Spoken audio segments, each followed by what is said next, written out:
పరిస్థితిలో పోలీసులు ఎవ్వరూ లేరు. లా అండ్ ఆర్డర్ ఏ స్థాయిలో వెళ్ళిపోతా ఉందనంటే చివరికి అమ్మాయిల మీద అత్యాచారాలు జరుగుతూ ఉన్నాయి. పోలీసులు ఎవరు పట్టించుకోవడం లేదు. అగత్యాలు జరుగుతూ ఉన్నా కూడా ఎవరు పోలీసులు పట్టించుకోవడం లేదు. పట్టించుకోవాల్సిన అవసరం ఏముంది? చంద్రబాబు నాయుడు పట్టించుకోవద్దని చెప్తా ఉన్నాడు కదా అని చెప్పి వదిలేసిన పరిస్థితులు. నేను అడుగుతా ఉన్నా, ఇదే గతంలో వైఎస్ఆర్సీపీ ప్రభుత్వం ఉన్నప్పుడు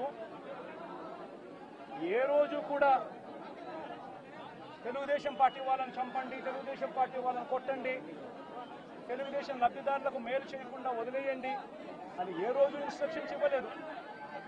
ప్రతి అక్క చెల్లెమ్మ కూడా బయటికి పోతే తన ఫోన్లో దిశ యాప్ ఉండేది.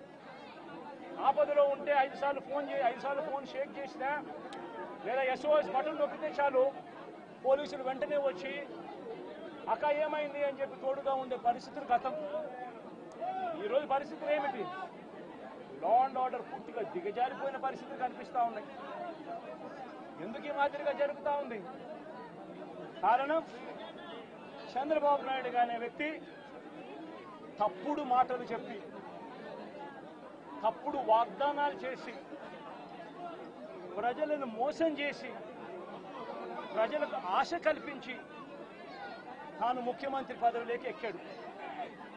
నేను అడుగుతా ఉన్నాను, ఇదే చంద్రబాబు నాయుడును, ఇదే జగన్ ముఖ్యమంత్రిగా ఉంటే గత 5 సంవత్సరాల పాలన చూడండి.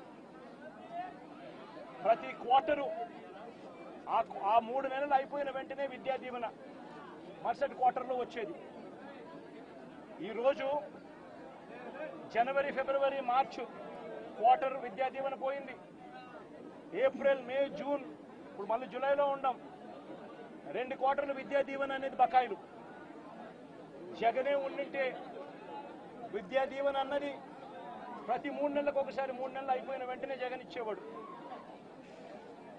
తల్లులకు ఇచ్చేవాడు, పిల్లలకు మేలు చేసేవాడు. ప్రతి ఏప్రిల్లో జగనే ఉండింటే వసతి దీవెన